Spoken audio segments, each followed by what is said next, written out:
service, food service consulting and design. And today we're going to be having a workshop on the business behind the kitchen. So we're going to be focusing on restaurant operations and management. I'll try to, at this moment, kind of getting a little bit of a background story.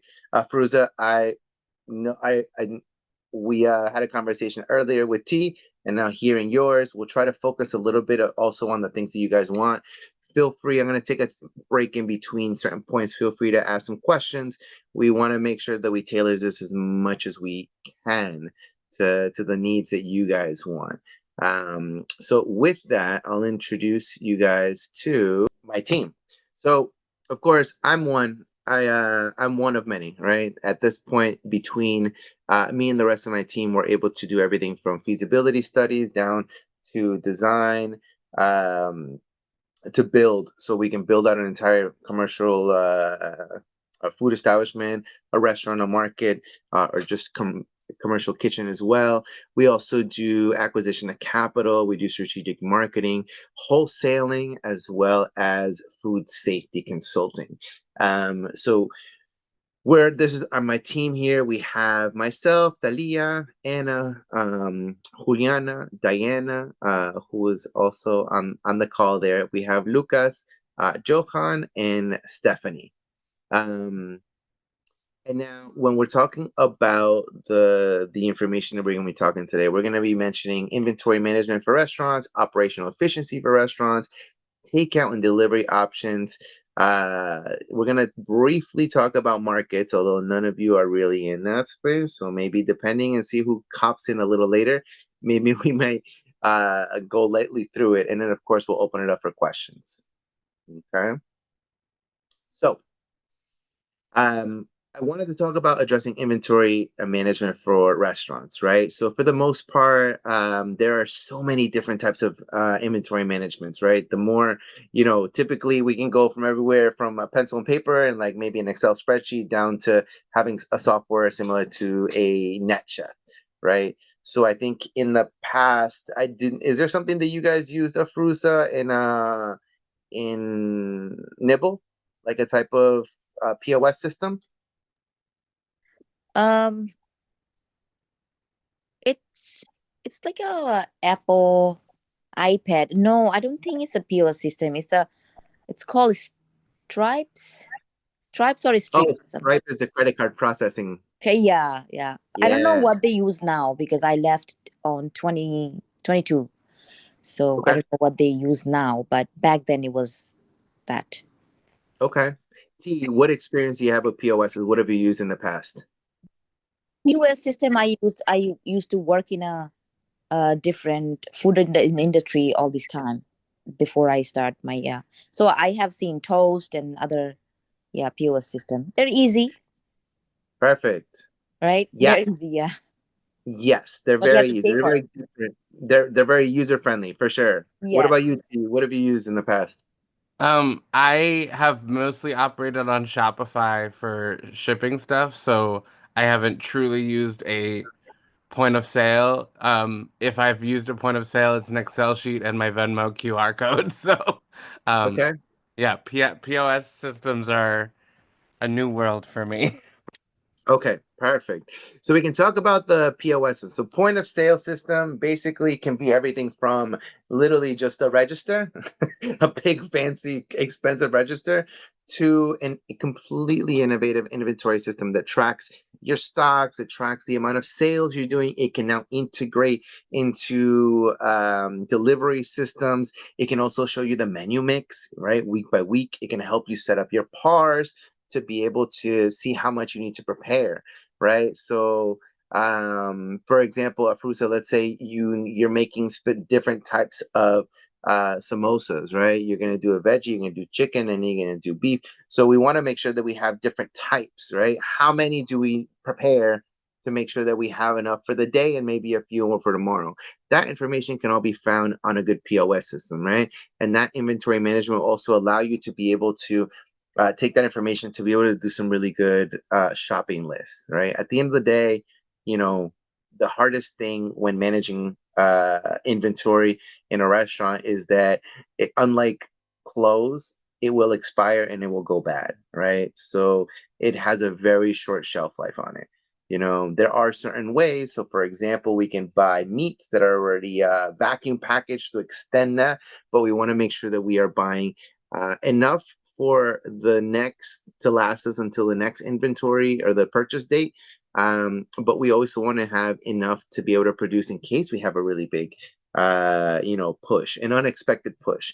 But the most important thing about a really great inventory system is it allows us to be able to keep track of the sales per day, per shift, and over the course of the weeks and the months, right? A good inventory system will also allow us to be able to keep track of important things like special events, right? We just had Patriots Day, right? What kind of impact does Patriots Day have for us in downtown Boston? Probably huge, right? That means an increase in sales. But what does that do to us if we're like me? I'm in Lynn right now, right? Probably drops down the sales because people aren't coming to Lynn on Patriots Day, right? So having that ability to forecast will really help out with inventory management. Of course, I'm sure you guys have heard of the FIFO method, right? First in, first out, right? We end up having a good rotation of our foods, and then of course, making sure that we have really good par levels, right? We have the ability to do forecasting, and a lot of that it used to be only the big companies, big corporate companies used to have that ability, but now with a really good POS, like a Square, like a Clover, a Toast, a Spot on, even a Lightspeed, we're able to do that, right? I would say Toast and Spot On, it's internal software, whereas Clover, Square, Lightspeed, they're third-party apps that you can integrate into it. So kind of like anything else, right? If you don't take advantage of it, it's kind of like a useless tool. But I would say, like a system like a Toast, like a Spot On, right? It could cost you $1,200 a month, but the data, the software, the ability to be able to forecast, create par levels, all of that stuff is all integrated into one system. So, there are benefits, of course, to these systems, but of course, we need to balance that out with the price that it comes with, right? So, depending on what you guys need, I would say it's always worth the conversation, always worth the conversation, because your POS, especially when you're a small business, is a really strong tool that might allow you to be able to do more with less when you really consider the cost of hiring somebody else. So a couple other things to regularly audit. So typically you want to make sure that you are counting, right? You want to make sure that the system is doing its job, but you want to verify it. So it's typically why a lot of restaurants will do weekly counts, monthly counts to verify in actuality. The system says I'm left with 5 pounds of Parmesan cheese. Do I really have 5 pounds of Parmesan cheese left? Or is the system not taking into account something else, right? So that regular audit is super important, right? So one of the big things that I always like to say, with really good information, you can do really good things, but garbage in, garbage out, right? If you feed it bad information, it's going to feed you wrong information in return. All right.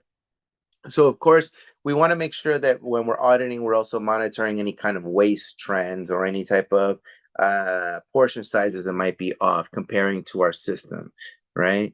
And then, of course, we also want to make sure that with that information, we're also coordinating with our suppliers, right? We always want to make sure we have a clear communication with our suppliers. I will tell you, in the beginning, most new entrepreneurs, their main supplier and sometimes only supplier is Restaurant Depot, right? And that is, a really, a really good and easy way to be able to do the transition. Eventually, as the business grows, you want to make sure that we are also using suppliers that deliver directly to the restaurant, right? Because at this point, we're exchanging our time with an additional cost. So we're getting back our time because we can do our inventory on our phones. We can order on our phones and have that shipped to us the following day, as opposed to having to drive down to Restaurant Depot, wait in line, then put it in the car and then drive it over, et cetera, et cetera. So a couple of things that when we're trying to select a reliable vendor, just remember that we always need to work with, aside from being permitted, we always want to make sure we work with vendors that have a good reputable reputation, right? And that comes from a very food safety perspective. We also want to make sure that we have streamlined ordering processes. So if you deal with like a Cisco or a US Foods, have you any of you dealt with either one of those big companies? I use Chef Warehouse. Yeah, or Chef Warehouse. Yeah, absolutely. You want to make sure that you have the ability to, yeah, you want to make sure that you have the ability to be able to use the technology that they have. Like Chef Warehouse, are you able to order online? Yeah, Yeah, yeah, perfect. I don't have to talk to anyone. It's great. And that's the best thing because sometimes, like, the only free time that we have is in the middle of the night.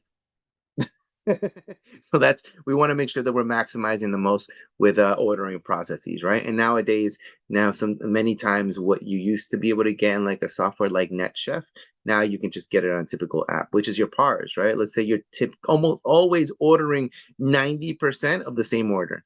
That order will be saved, right? So that streamlines that process for you.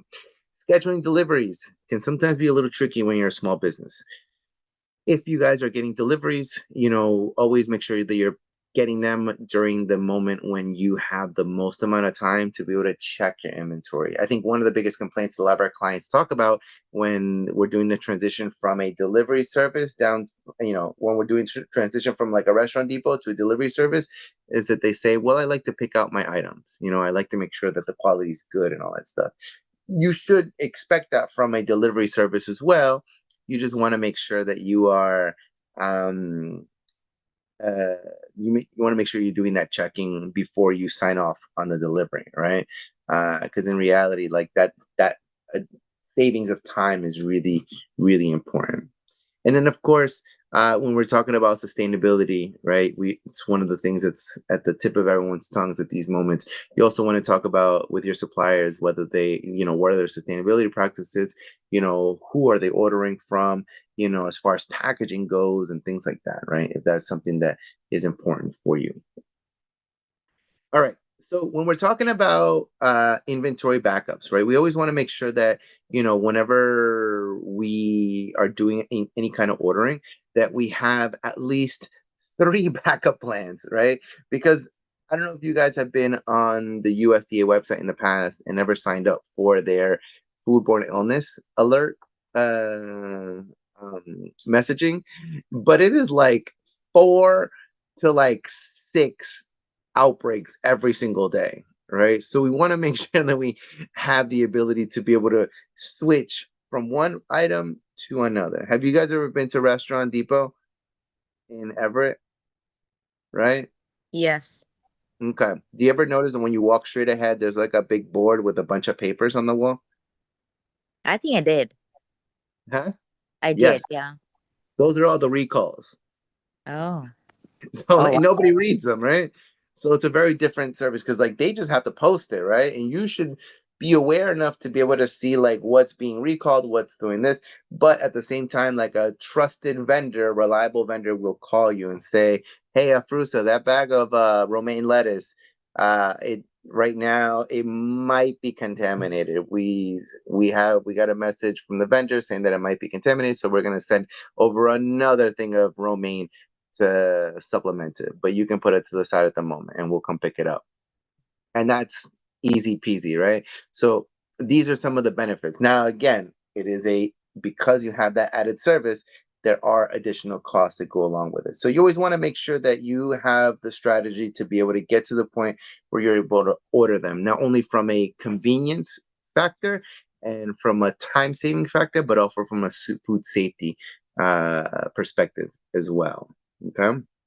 So you Um, said recall product are um the paper are on the board, but isn't that they should take it out from the shelf or is still on the shelf? no, because they already took it out, but you might have already bought it, right? They'll Mm, remove it, but okay. you might have bought it Yeah. a couple days ago, a couple weeks Mhm. ago, right? So yeah, it- it's it's on you to check those things. Yeah. Mm. Okay. Um, So, when we're talking about operational efficiency in restaurants, I will tell you one of the most important things that we want to make sure that we do is design the restaurant to the needs that are important to you, right? So, we want to make sure that we're arranging workstations in an efficient way, minimizing steps, improving food prep speed through ergonomic layouts, and also streamlined processes. A lot of times when we're designing a bar, or like a bar is a really good example. We go from the perspective is this needs to function like a airplane cockpit, right? You want to make sure you minimize the amount of steps. So if you were to order a Manhattan or a mojito, right? How many steps does it take you to make, right? Is the bartender sliding from one end to the other to try to, make this simple cocktail? Or are they designed in a way where they can produce everything within a few steps, right? That cockpit becomes super important. And then I will tell you, if you guys have it, you've obviously worked in kitchens. Afruza, have you worked in commercial kitchens before in the back of the house? No, I never worked in the back of the house, all at the front. So I was taking So- care of the customer register, work at the juice and smoothie bar, always Okay. front. Yeah. So from your perspective of the smoothie and juice bar, right? Better it is designed, the easier it is to work. Oh, When it is absolutely. easy to Yes, yes. work, you Absolutely, yes. also I tend get it. to have Totally. really good retention. Yeah. So retention of employee becomes a bit of an issue when we're talking about having and designing a really efficient kitchen. It doesn't have to be the most that doesn't need to win an award in an efficient kitchen of the year, but it has to have the employee in mind and the things that they're going to be doing in mind. I Right? agree. We always want to put ourselves in their shoes. And then of course we want to make sure that we have standardized procedures, right? And this could be as simple as like how do we clean out the floor? Like we can also have cleaning calendars to make sure that we have a good system and a documented system of who's going to clean what, who's going to clean where, when is it going to be cleaned, and how is it going to be cleaned, right? And then of course we always want to make sure that to make them as efficient as possible, we also go back to the same POS, right? We use kitchen display systems, which has been a huge game changer, right? From the times when we used to sling tickets back and forth and have to like read a printed ticket, to the point where now we have a screen and it tells us the dish, how long it's been taking, what's a priority, and when it's been sent out, it automatically times it so that a medium well steak is being timed correctly with a cup of soup, right? And we don't have a cup of soup just sitting there getting cold while this well done steak is taking 20-25 minutes to cook, right? So we do have a lot of these systems, this technology to make us more efficient, without us even realizing we are. Okay. So when we're talking about, we talked a little bit about employee training and retention, right? So we want to make sure that we are constantly, thinking about employee retention. Why? Because we always want to make sure that what the amount of training that it takes to get a staff member ready to be able to work for us sometimes can be lost because of the fact that we just don't have good retaining processes, right? We want to make sure that our team is not only working hard, but also happy to be there, right? Content is really the goal that we want to have, right? We want to make sure that they're content and they have seen the effort on your behalf to make it a comfortable work environment. And when I mean comfortable, we typically in commercial kitchens, especially high volume kitchens, we try to aim for that temperature to be between 85 and 90 degrees. That's still really hot, but that's pretty cool for a kitchen, right? I've worked in some kitchens that are over 100 degrees, right? Because you got to think about it. That grill guy is in front of a 500-degree grill, 500-degree griddle and things like that. Um, so we also, of course, we want to make sure that we are giving the team members the tools to be able to help us control certain cost measures. So, for example, food costs, and also food waste as well. And of course, when we're talking about operational efficiency, we also can't forget about the front of the house. We also want to make sure that we can optimize seating, order taking, and checkout procedures. So, for example, right now we have been partnering up with a company called Amelia AI, and what this software does is basically integrates into your existing camera system and allows you to be able to have the AI monitor facial expression. So if you're looking like this and then the AI notices that you already finished your meal, it'll send a message over to the server in their earpiece and say, "Hey, table 22, it was done with their meal. It looks like they're looking for the check, or it looks like they're looking for your attention." So it's getting to the point where now these AI systems are able to tell your habits. But even on a simple thing, right? We want to make sure that we have optimized seating. That could be as simple as not seating a party of two at a table of four, right? Especially when it's busy. When it's slow, who cares? Let them sit at a party of 10, right? As long as it makes them comfortable. But when it's busy, like a Saturday, Friday night, we want to make sure that we want to optimize seating as much as possible, right? Order taking. What better, you know, growth that what a huge growth that we've seen since the time of COVID, where now people are ordering online, right? We don't need to spend time with now a host trying to get the order right, and they misunderstood no pickles instead of no onions, and then having to have somebody there taking the order, and then somebody calling, but you only had two people taking phone calls. So now that third person's waiting. So there's all these things that we can now do from an operations standpoint to be able to help with order taking, right? Now, one of the biggest things is also we're starting to see this a lot in certain markets, or like, for example, in Austin, right? Over there, it's very common in lounges and more like nighttime establishments where you can go and sit at a high top, scan the QR code, put your order in, and a food runner will come by and drop off your drinks, right? That is wild, right? That makes it so efficient. So you can sit down, order your drinks, and the drinks arrive, right? Some people don't want that personal touch, or the personal touch has changed. You know, what is a personal touch? Greeting me when you bring my drinks, right? Not greeting me when you're gonna ask me what I want to drink, right? So, understanding that customer flow management is ever evolving, right? Because the customer has different needs at different times depending on the cultures. Okay.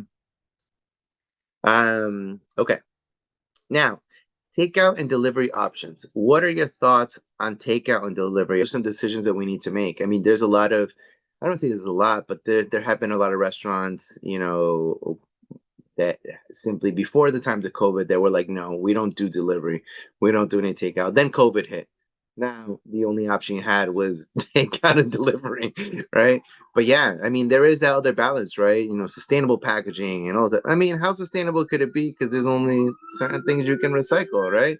So we always want to make sure that we are realistic with it. And then, of course, remember, packaging costs money, right? So there's an added cost to what it is, what kind of packaging you have. But just to kind of think about what optimized packaging could be, I'm sure you guys have seen like the little taco takeout packages, right? That is what we would call optimizing packaging, because now the taco is going to be nicely formed like it would be in a restaurant, right? And those are some ideas with popular items like tacos, right? But we always want to make sure that if we are going to be sending it out, we want to make sure we do our part in providing packaging that allows it to arrive the way you intended it to arrive, right? Okay. And then, of course, dedicated pickup and delivery areas. That's been huge for us. Whenever we're doing any kind of fast casual area, we always have a designated area for delivery, right? Because I don't know if any of you have ever driven or delivered for like Grubhub or Uber Eats. You're double parking. You're trying to find your way through a bunch of traffic. Everyone's hitting the horn at you because you're holding up traffic. You literally want to come in and come out, right? So a lot of places like a Chipotle, like a Shake Shack does it really well. Sweet Green does it really well too. These beautiful takeout boxes, right? These takeout wooden shelves, right? Yeah, you have it in order by your last name, and the delivery driver goes in, says, "Hey, there's the order for Espinosa." Great, takes it and just walks out, right? So that is a huge plus. I will tell you, we have had in certain markets people that have told me they wanted it, and then they found out that there was theft involved. So there isn't like a 100% win-win on that one, right? There is going to be the chance that somebody takes the wrong item, right? and there is that risk. But I would say the reward is, outweighs the risk as well. Now, of course, the other part too, that this is probably one of the more controversial, right? Third party versus in-house deliveries, right? What is the way that you should organize yourself, and what is the best method for you to be able to use for your establishment? I will tell you, the pros of having a third party delivery system is you have an instant customer base, right? So you can order, the algorithm could be your best friend if you have very quick delivery times and very quick food tickets. Now, you could also, and then also if you're able to do promotions, you already have people that are looking at it, right? So there is a pro in that. You also don't have to hire a driver. Remember, the drivers you pay per hours. You can do a 1099, but that is also like a gray area for a subcontractor. If the driver is using their own car, you got to pay mileage as well. You have to have additional insurance. They get into a car accident, that falls on you because they're working for you. So there is a lot of, additional cost.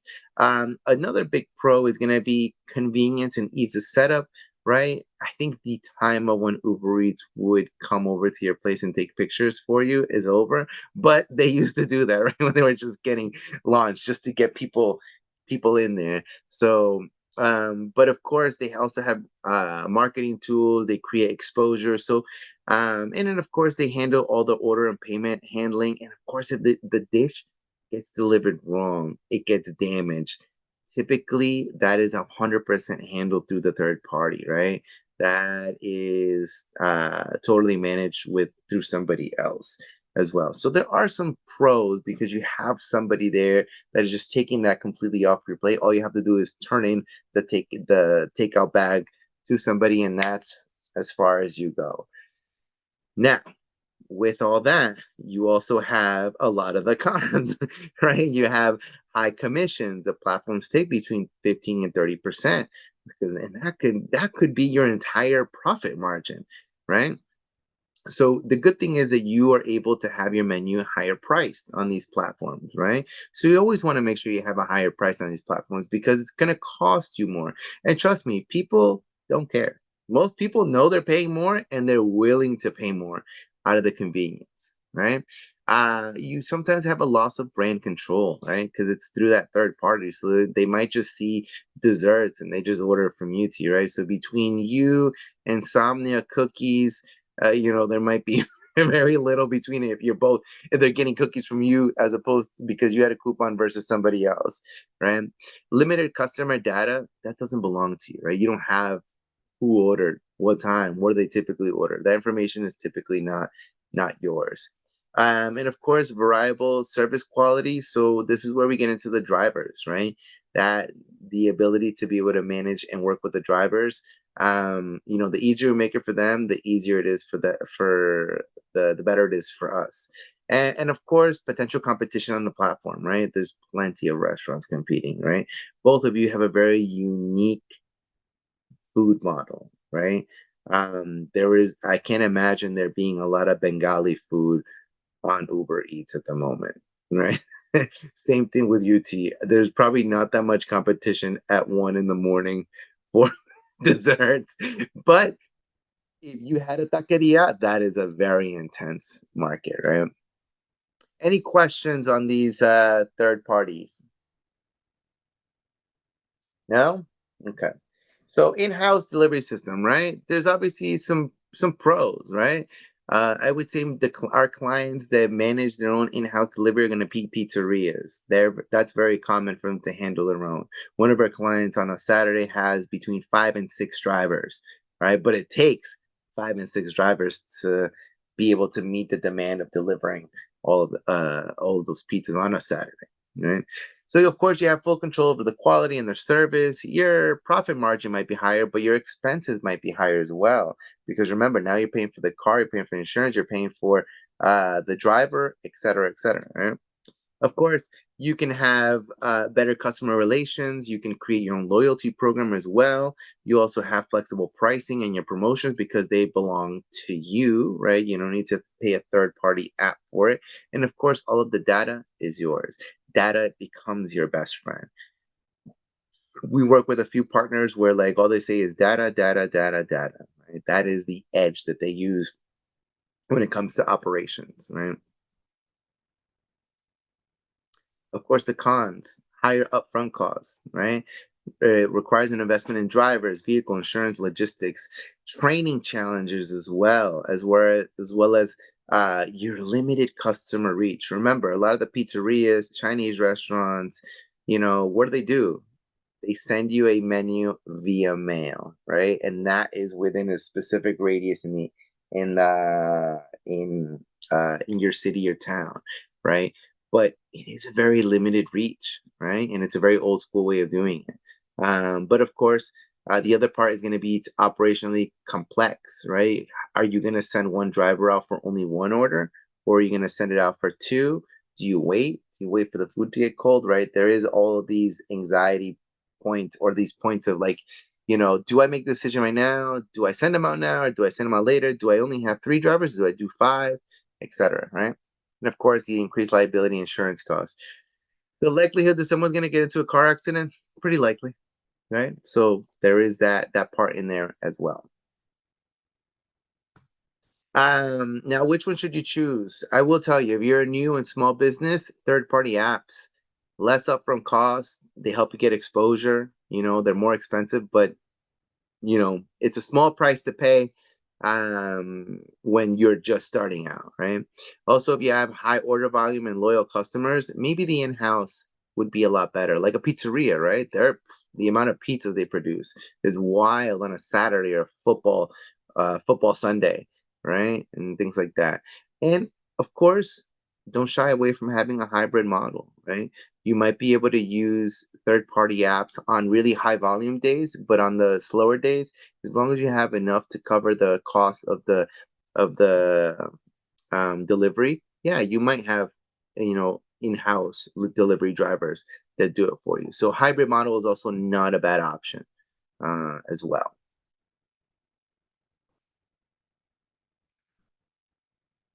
All right. Any questions on in-house deliveries? We also are delivering a good pricing strategy, right? To your point, Afruza, when you were talking about making sure that we, a little bit of the transition between, the Nibble Kitchen and the other being at home, I would say one of the biggest lessons that we can learn or that we need to learn from, especially during the transition from an at-home kitchen to a commercial kitchen, is pricing it correctly. Whenever we do a lot of consulting sessions with these businesses, there is a really good chance that they're not paying themselves, not because the food cost isn't there, but because they're not paying themselves. They're not taking into consideration insurance. They're not taking into consideration their taxes. So they're just looking at a very simple food and the rent of the place maybe, and then maybe like an hourly rate of an employee, but there's no charge on them. So that's probably one of the biggest things, making sure that we have a really good pricing strategy I that's hear competitive. you. I hear it totally. I always get this problem.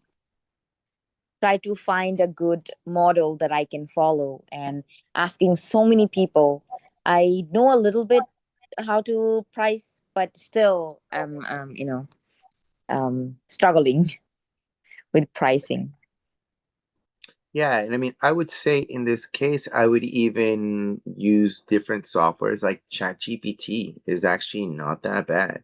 If you can if you already have your recipe standardized, you can always put that in and you can simply add it into the prompt and you can have it develop and give you feedback on that recipe. As long as you're able to give it good information as to what the recipe is, right? How long it takes you to make, what the cost of some of these prices, these ingredients were, ChatGPT can help you out with a lot of those different prompts. So that is one of the really cool things that you guys can do. So here I I was hoping maybe we could get to this as well, but it's good that we are. So, right, with a little something like this. So I was playing around with this a little earlier just in case it came up, right? And it's a very simplified process. I asked it, hi, can you give me an example of how you can help me find out food costs of a recipe? And then it'll give you a whole breakdown of examples, right? And then you can start getting really into it, right? So I started off by giving me all of these little things, but then I started, once it gave me a couple different options of what it could help me do, I asked it to give me the food cost calculator template, right? And then it generated a spreadsheet for me. Very basic spreadsheet, but it gave me at least the different spreadsheets. And I can add things to the spreadsheet as well. And it'll give me another spreadsheet over here. So you can start adding in, as long as you have your recipes in there, it can be very intuitive, right? We have some clients that use ChatGPT actually to put together their shopping list, where they'll say, hey, this is going to be this is how many things I need to use for catering tomorrow, and it'll take into consideration your recipes, and it'll create a shopping list for you telling you you need 17 pounds of chicken, 45 pounds of rice, whatever, right? But it'll start putting that together as long as you put in the data ahead of time. And the great thing is that you can basically just input it little by little, and it'll start acclimating itself. So it's a tool that I definitely highly recommend that you also use, because it's such a great tool. You know, we just really need to get used to it, right? And I say we, I include myself in there. Any questions on that? No? Excellent. All right, marketing and customer relations. Loyalty programs. I don't know if you guys have ever signed up for, when you pay on the card, it says like if you want to subscribe to the loyalty programs. Have you guys? So I subscribe to, I'm on the loyalty program for Istanbul Cafe. I love that place in Revere. I love their food, right? I live in Lynn, so Revere is, just a few miles down the street. Um, and I subscribe to a loyalty program, and every so often they'll send me like a $10 coupon. And guess what? It's enough for me to like go out and buy the food, right? And there's also like they'll send me like little messages about the different points. I order enough, I'll get a free dessert. Like these little tiny things, believe it or not, make a really big difference, because it's a simple text, but I love that place. But there's so many options. Sometimes I just need a little reminder, maybe I should order there, right? And there's a lot of things that maybe we don't see, right? Like I found out through the texting that they were doing a buffet on the weekends, like a brunch buffet. And I was like, whoa, I love their food. Let's check it out, right? So also think about those little things, right? I would suggest, since both of you guys are going to be into it, subscribe to one. You can always unsubscribe, right? But participate in it, because you guys are going to need to understand what it's like on the customer facing side. So you want to see what works, what doesn't work, right? What captures your attention, what doesn't, right? And also talk to your friends about what captures their attention as far as loyalty programs. But loyalty programs go, now it's easy via text and like an email or something like that. But it was before. You used to have like cards, right? You would have a card, and that was like your loyalty card, and it would track how much you spent. Depending on how much you spent, it gave you a different status, right? We love status because we're used to it, right? And we have it with not only airlines, we have it with hotels, we have it with everything, right? Car rentals, things like that. So as long as you're basically giving that loyal customer a status thing, right? Because that customer now knows what you like, right? So there is Istanbul Cafe. As a matter of fact, they always see that it was like one of the tiramisus that they get. So yeah, they noticed I had bought it 5 times already. So last time when I went to go order and I picked up my meal, they noticed I hadn't ordered it. They asked me, "Hey, do you want a tiramisu?" And I was like, "Yeah, I think I'm gonna do one." Because that information is super huge. And I've never met this person, right? They just see my data. That's it, right? But it's so personalized, right? That anybody, it can be any employee that can just use that simple data just to, create a better experience for you. Alrighty. Next thing is ghost kitchen potential. So Afruza, this is right up your alley. T, this might also be as well, right? You've been in some shared kitchens.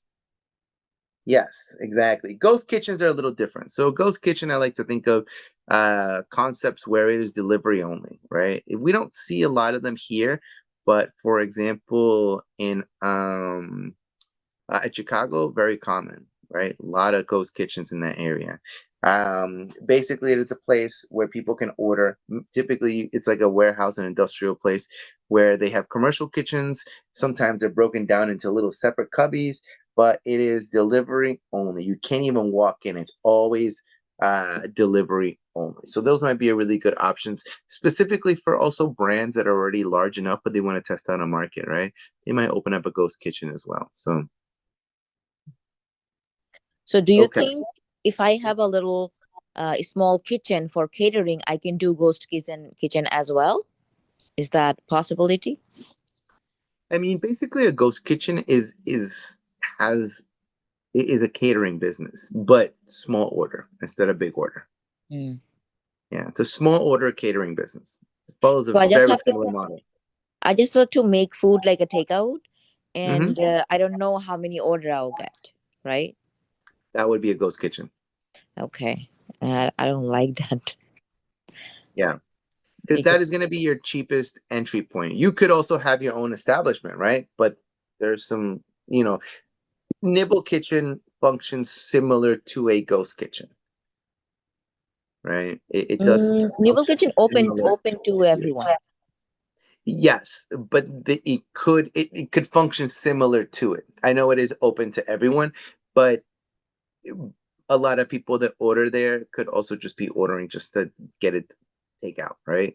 So you have to. The good thing about Nimble Kitchen is it forces you to be present there, so people can actually get to meet you. I Right. think that's a big That's part the of point. the. Yeah.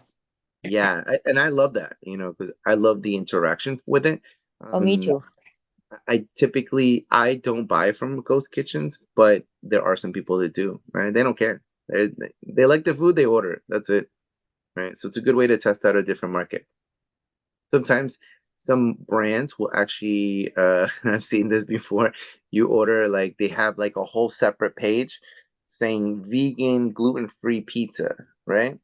Great. You think it's like this vegan gluten-free pizza, and then you go and then it's really coming out of like a taqueria pizza bar, right? It's like two, three concepts in one. But it's a good way to test out maybe that food might be really well worth it there, right? Because there's a lot of interest in it. But if you see no interest, then you can stop there, right? So it does have its benefits and it has its cons as well. I will tell you from a consumer perspective, I typically don't buy from ghost kitchens. But a lot of the younger generations absolutely will, right? Because they're all about delivering. Okay. Um, all right. So we talked a little bit about already the FIFO and all that stuff. We talked about the forecasting. We talked about shrinkage. Well, we talk about a little bit. We were going to talk about shrinkage reduction. So basically, a lot of that is just making sure that we implement security measures, right? We also want to make sure that we are training to prevent theft and losses. Believe it or not, a lot of our clients tend to put cameras inside of their walk-in because the amount of theft that you sometimes see inside of the walk-in is more than you would imagine. So again, we want to think of the best of everybody, but sometimes we have some bad apples that ruin it for us. Um, all right. Of course, when we're talking about markets, we also want to. And when I'm talking about markets, I'm talking about like retail markets, like a bodega, like a Stop and Compare, a Shaw's, a Market Basket, things like that, right? We always want to make sure that in this case, we're talking about proper rotation, right? I would say in some way, shape, or form, we've actually had created partnerships between markets, like smaller markets, and bakers, right? Because a lot of times these markets have bakeries, but they don't have somebody to manage it. So what they end up doing is usually do like a third party to manage that bakery. So we've seen that before in Lynn, actually. Of course, buying local, specialty sourcing, compliance labeling, making sure that everything meets FDA or USDA labeling when you are reselling certain items. You only want to buy from licensed wholesalers. Um, Yeah. I'll probably skip over a lot of this market stuff because neither one of you are going to be opening up a market, right? Or am I wrong? When you say market, can you what are you saying when you say market?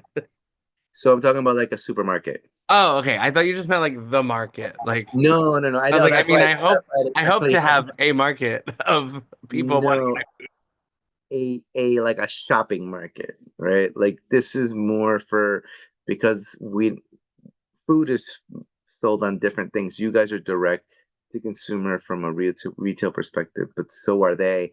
The difference is that you guys qualify more on like the restaurant, commercial kitchen side, and these guys, a market would be sounding like a market, like a Whole Foods, a market back, etc. So yeah. But yes, so at this point, I wanted to leave it open for questions, right? We have plenty of time for questions, so we can focus on things that you guys have that pertain specifically to you. So don't be shy. This I is the have opportunity. a question about portioning. Okay. Think in general, meat, Mm-hmm. fish, or rice items, like would it be a 1% portion in general? Oh, meat, Meat, fish, and rice. rice, yeah. Okay, that's a really good question. So I will tell you, as far as like ounces wise, Yeah. it depends on, I will tell you, culturally speaking, you want to make sure that you also understand who you're serving it for. And I'll give you my Latino perspective, right? Okay. If that place doesn't have a lot, if that plate doesn't have a lot of rice, we're gonna give you, a side eye, right? We want to make sure that we have, from a Latino perspective, we love rice, right? Same, same Bengalis. Yeah, yeah, exactly. So I want to say, like, from that perspective, yeah, I mean, sometimes we want more rice than the actual protein. But of course, I would say your typical portion for a lot of fish is going to be about, 6 to 8 ounces. Just remember, whenever we're cooking it, sometimes the cooking process makes a really big difference, right? Specifically in catering, right? The more we dehydrate that fish, because due to our cooking process, the less the smaller it looks. So I'm a big fan of whenever we are, portioning things out. A big part of it's going to be the weight, but another one's going to be the perception, right? Nobody ever wants the skinny part, the tail skinny part of the salmon, even though it might weigh the same, but it doesn't feel the same. You almost feel like you got gypped, right? So portion wise, we're always, I would say, between 6 to 8 ounces, right? So you're talking Um, about the cooked fish Yeah, yeah. Well, raw, you want to get it between 6 to 8 ounces. or raw? Okay. Raw, yeah. So you always want to start with the weight on the raw product because that's what you're paying for. And then what it ends out to be is different. So I will give you a good example. I love cooking rotisserie chickens, salmons, very heavy like moisture items. Um, on combination ovens, right? Those combi ovens, like a rational oven, because they retain moisture. So because they're connected to a water system, they will pump in moisture. So your chicken is not losing all of that water weight, and neither is your salmon, right? So when you get it, it doesn't look like it's shrunk that much compared to grilling it or Yeah. searing it. To be Right. able to get it fully cooked in the center, you're gonna have to dehydrate a lot of what is on the outside. Right. And from my perspective, I love a really nice sear on a salmon, right? But I Right. don't want to dehydrate it, right? From that perception, we also want to make sure that we're giving that really good appearance of value. So cooking equipment is it makes a really big difference, right? It's a big reason as to why sous vide has become so popular, right? Because we're fully cooking this item and then we're just searing it, right? So I think the cooking method also adds a lot to it besides the amount of weight, right? Because the appearance of plumpiness is huge. Starch wise, so I would say when it comes to starch, whether you're going to be doing potatoes, rice, quinoa, right? Every one of those. Typically, you want to go about anywhere between 4 ounces at times, but again, depends on that public, right? If I'm Latino, I want like a lot of rice. Yeah. And rice is a great filler, right? Because it gives you a Right. perception of like, wow, I got a lot, and it costs you nothing, Mhm. right? So a lot of times you'll see a lot of restaurants that have a lot of that demographic, fill it in with rice, Right. and then because the most expensive thing is the meat, anyways, right? And then of course, typically the veg, right? Veg also between about that 4 ounce portion, depending on what it is. And the same thing, right? I think when it comes to the veggies, you know, the the cooking process makes a really big difference, right? Yeah. Having that really bright green, bright red, bright orange, bright yellow colors of like whether it's peppers, zucchinis, broccoli, asparagus, right? Those things really make a really big difference when it comes to it. But yeah, I would say, you can make a plate look extremely full um, for those that want a really big plate. And then, of course, portions for if you're in the market of some of like certain people that are maybe looking for a prepared meal because they're like on a really fixed diet. Yeah, that portion might be a lot smaller, but for the most part those are some typical recommendations on those portions. And then of course my biggest recommendation, whatever portion you get, scoops, portion scoops, right? Like you want to make sure you have a 6 ounce scoop. You want to make sure you have a 4 ounce scoop. You want to make sure you have ladles. You want to make sure you have, so you're using these things for consistencies, as well as uh, a, a cheap little scale, right? It goes a really long way when you're portioning out your fish, right? You want to make sure that consistency is super important. So no matter what, as long as you're consistent with your product, people will be, for the most part, content. Yeah. So you also mentioned the meat also 6 to 8 ounces. Yeah, Okay. 6 to 8 ounces is very typical, right? So you can play around with a lot of that. But yeah, Okay. between 6 to 8 ounces. I would say you can even like with the right cooking equipment and cooking style, you could put a 8 ounce salmon and get Yeah. it to look. You can get a 6 ounce salmon and get it to look close to the look of an 8 ounce salmon that's been overcooked, right? Or been dehydrated to a certain degree because you're simply reducing a lot of that weight and a lot of that moisture from it. Thank you. Hmm. Anything else? Any other questions outside of this? So the pricing, if suppose a food or a drink cost me $1, how Hmm. many times I go to make a little bit of profit from that? Okay. It costs you $1 to make. Yeah, just the ingredient. It costs me dollar with the ingredient, nothing else included. Okay. Well, why don't we do a little? Why don't we try to maybe use the Chat GPT in this example? All right. And this might be you guys are able to see my screen? Yes. Perfect. All right. So what is this drink? I don't know. It's just an example of Yeah, but to make it realistic, give me the name of the drink.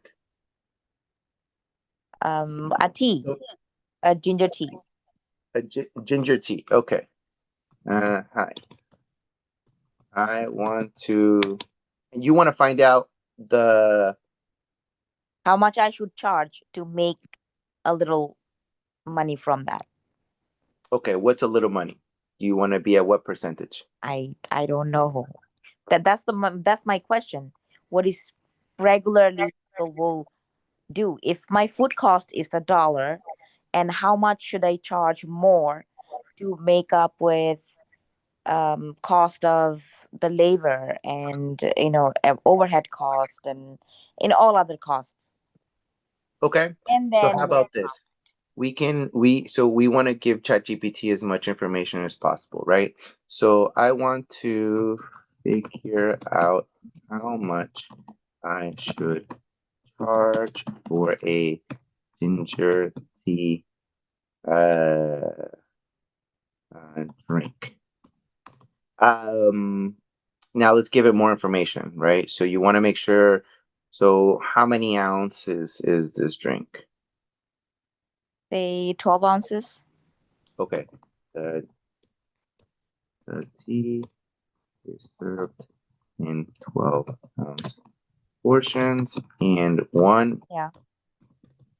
My rent is 2,500 a month.